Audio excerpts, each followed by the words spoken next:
नमस्कार बच्चों, मैं माखन सातपुते मोर स्टडी चैनल पर आपका स्वागत करता हूं। यदि आप इस चैनल पर नए आए हो तो प्लीज़ इसे सब्सक्राइब कीजिए। जैसा कि हम पिछले वीडियो में देख चुके हैं कि हम वर्ग कैसे निकाला था, घन कैसे निकाला था। आज हम निकालेंगे वर्गमूल, और वो भी विद इन 10 सेकंड में हम लोग सीखेंगे कि वर्गमूल कैसे निकाला जाता है। तो जैसा कि आप लोगों को पता होगा कि 1 से लेकर 10 तक आपको वर्ग याद ही है, और उन्हीं वर्गों की सहायता से हम उसका वर्गमूल भी निकाल सकते हैं। इतना तो आपको याद होना ही चाहिए। तो आइए रूल नंबर 1 पढ़ने की कोशिश करते हैं। तो इसके अंतर्गत रूल नंबर 1 के अंतर्गत आएगा कि 3 अंकों की संख्या का वर्गमूल निकालना। तो नियम चाहे कोई भी हो, हमारी जो विधि होगी वो एक ही होगी, और उस विधि के अंतर्गत हम देखेंगे कि संख्याओं का वर्गमूल कैसे निकालते हैं। और बिल्कुल आपको हंसते हुए रहना है, और हंसते हुए ही आपको सवाल को हल करना है। तो और दिमाग पे आपको तनाव बिल्कुल भी नहीं लेना है। और जैसा कि हमने देखा था कि जब हम वर्गमूल गुणनखंड विधि से सब जब निकालते हैं तो हम यहाँ पर क्या करते हैं, दो दो के जोड़े बनाते हैं। तो यहाँ पर भी आपको क्या करना है, यहाँ पर आपको 2 का जोड़ा बनाना है, और आपको यहाँ पर ये देखना है कि किसका जो वर्ग होता है उसके लास्ट का जो इकाई का अंक होता है वो 6 होता है। तो आप देखोगे कि जो 4 होता है, 4 का जो वर्ग होता है उसका जो इकाई का अंक 6 है, और साथ ही साथ यहाँ पे जो 6 है, 6 का जो वर्ग होता है उसका इकाई का अंक भी लास्ट में अंक में 6 है। अर्थात हम ये बोल सकते हैं कि ये जो जोड़ा बना है इससे हमारा इकाई का अंक निकलेगा, और या तो इकाई का अंक 4 होगा या इकाई का अंक 6 होगा। तो आपको एक चीज तो क्लियर हो गई कि इकाई के अंक में या तो 4 होगा या तो 6 होगा। अब बात करते हैं कि दहाई का अंक कैसे निकालेंगे। तो ये जो 5 बचा हुआ है, हम ये देखते हैं कि ये 5 के आसपास में कौन सा है जो किसका वर्ग होता है, जो पूर्ण वर्ग इसके आसपास आ रहा है। तो हम देखा कि 1 का तो बहुत कम हो जाएगा, हमने 2 का देखा तो 2 दूना 4, 2 का आ रहा है। लेकिन हमने 3 का ट्राई किया तो 3 का वर्ग कितना 9 हो जाता है, जो कि 5 से बहुत अधिक हो जाता है। तो हम 3 को छोड़ देते हैं, हमारे जो काम का है वो हो जाएगा आपका 2। ठीक है, अब जो 2 आ गया इसका अर्थ ये हुआ कि हमारा जो दहाई का अंक होगा वो होगा 2, और साथ ही साथ इकाई का जो अंक होगा या तो 4 होगा या तो 6 होगा। अब हमारे दिमाग में ये कंफ्यूजन है कि ये 4 होगा या 6 होगा, और ये जो मैं बता रहा हूँ इसको सिर्फ 10 सेकंड में इजी हो जाएगा, लेकिन मैं आपको समझा रहा हूँ इसलिए इतना मुझे टाइम लग रहा है। तो आइए, तो सबसे पहले 4 आएगा या 6 आएगा ये चेक करने के लिए हमने जिसका भी यहाँ पर स्क्वायर निकाला, जैसे हमने यहाँ 2 का निकाला था 5 से कम वाला, तो हम इसी के आगे की एक संख्या का मल्टीपल करते हैं। जैसे हमने फॉर एग्जांपल ये 2 ले लिया, और 2 के आगे की जो संख्या होती है वो 3 होती है, और 2 का गुना किया 3 में तो आया 6। अब ये जो 6 है, 6 और 5 का अगर हम डिफरेंस निकालेंगे तो जो 6 है उससे छोटा है 5। अर्थात हम क्या लेंगे कि छोटी वाली जो संख्या है, छोटी वाली संख्या मतलब 4 लेंगे, और जब 4 लेंगे तो हमारी जो संख्या हो जाएगी वो हो जाएगी 24, और यही हमारा होगा आंसर। आ गई बात समझ में? अगर समझ में नहीं आया हो तो बिल्कुल घबराने की जरूरत नहीं है आपको।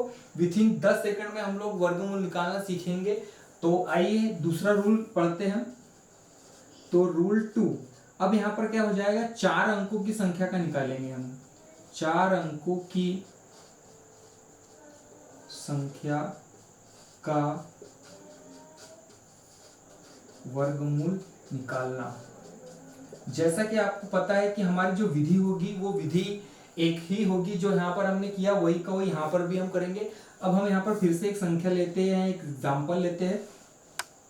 तो यहाँ एग्जाम्पल में हमने ले लिया और यहाँ पर ले लिया हमने 51, और ये हो जाएगा आपका 84। और चूंकि हमें यहाँ पर वर्गमूल निकालना है, और वर्गमूल की जो विशेषता होती है हम यहाँ पर जोड़े बनाते हैं, तो ये हो जाएगा 2 का जोड़ा, और ये हो जाएगा आपका 2 का जोड़ा। अभी हम चेक करते हैं, आपको पता ही होगा कि ऐसी कौन सी संख्या है जिसके अंतिम में क्या आता हो, 4 आता हो। तो हमने देखा कि 2 के वर्ग में भी 4 आता है अंतिम, और जो हमारा है 8 के वर्ग में भी 4 आता है। अर्थात हम अगर निकालना चाहे तो इकाई का अंक या तो कितना होगा, 2 होगा, या तो 8 8 64 मतलब 8 होगा। और आपको घबराने की बिल्कुल भी जरूरत नहीं है। अगर आपको यहाँ एक अंक भी निकल जाता है तो उसमें जोड़ दीजिए, 10 का योग आना चाहिए। जैसे 4 और 6 10, 8 और 2 10, 10 आना ही चाहिए। तो अब क्या होगा, इकाई का अंक या तो 2 होगा या तो 8 होगा। अब बात करते हैं दहाई के अंक की। यहाँ पर जितनी भी संख्या बच गई है, अब कितनी संख्या बच गई यहाँ पर 51, अब हमको ये चेक करना है कि ये 51 के आसपास किसका पूर्ण वर्ग आता है। तो हमने देखा कि किसका पूर्ण वर्ग आता है। यदि हम 8 की बात करें तो 8 8 64, मतलब 51 से बहुत ज्यादा हो जाएगा।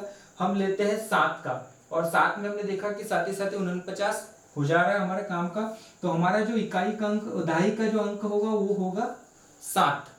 अब इस 7 के साथ में या तो 2 भी आ सकता है या तो 8 भी आ सकता है, मतलब 72 भी हो सकता है और 78 भी हो सकता है। लेकिन हम कैसे क्लियरिफाई करें कि 72 होगा या 78 होगा। तो बिल्कुल आसान तरीका, ये जो 7 है इस 7 में हमने मल्टीपल कर दिया इसके बाद में आने वाली संख्या का।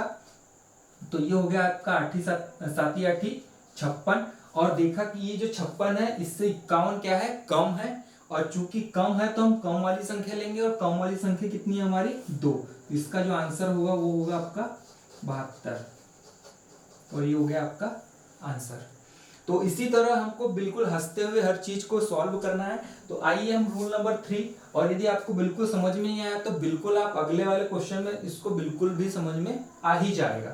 तो आइए क्वेश्चन रूल नंबर 3 पढ़ने की कोशिश करते हैं।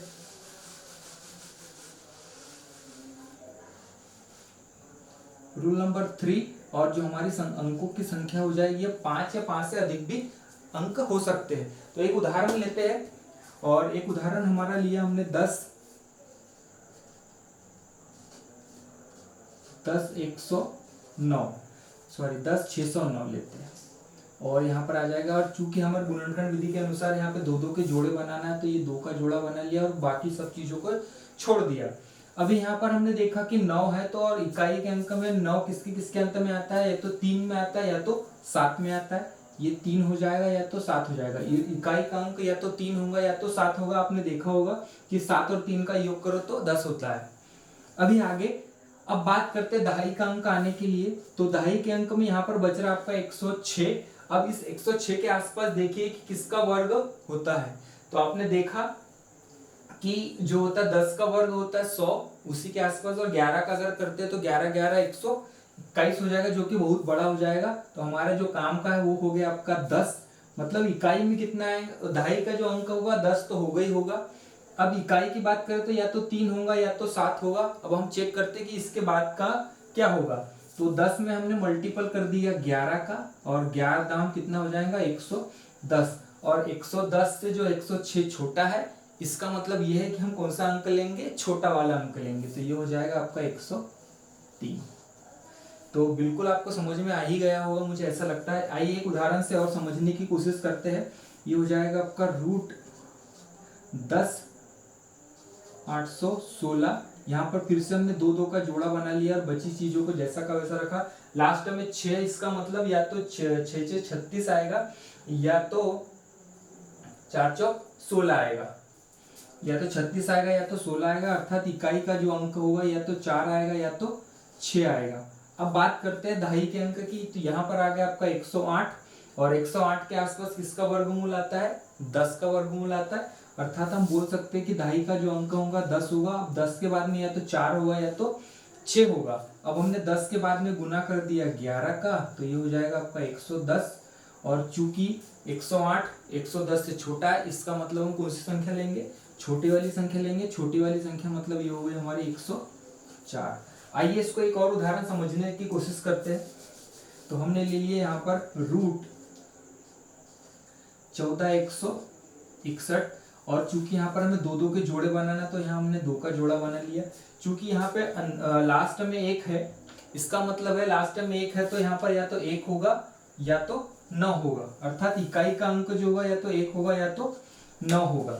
अब बात करते हैं दहाई के अंक की। यहाँ पर बच रहा है 141, और हम 141 के आसपास देखते हैं कि किसका वर्ग आता है। तो आपने देखा होगा कि 141 की अगर बात करेंगे तो यहाँ 12 12 144 होता है, जो कि बहुत ज्यादा आगे चले जाएगा। तो हम लेते हैं 11 का, और जैसे हमने 11 लिया तो 11 में 11 क्या होता है 121 हमारे काम का है। तो हमने यहाँ पर ले लिया दहाई का अंक 11। अब इस 11 के बाद में या तो 1 आएगा या तो 9 आएगा। अब हम चेक करते हैं कि 11 के बाद में 9 आता है या 1 आता है। तो सबसे पहले हमने 11 लिया, और 11 के बाद में जो भी अंक आता है, जैसे कि 11 के बाद में आता है 12, और 12 का गुना अगर हम 11 में करते हैं तो ये हो जाएगा आपका 12 धाम 120, और 12 11 132। अब हम देखते हैं कि 132 से 141 बड़ा है या छोटा है। तो 141 132 से बड़ा है, इसका मतलब क्या है, बड़ी संख्या आएगी, और बड़ी संख्या आएगी मतलब यहाँ पर आ जाएगा आपका 9, और ये हो गया आपका आंसर। तो विद इन 10 सेकंड में आप लोग वर्ग स्क्वायर रूट निकाल सकते हो, वर्गमूल निकाल सकते हो। अगर समझ में नहीं आया तो वीडियो को पॉज करके आप फिर से देख सकते हो। अगर आपको वीडियो अच्छा लगा हो तो प्लीज लाइक कीजिए, शेयर कीजिए, सब्सक्राइब कीजिएगा। घर पर रहिए सुरक्षित।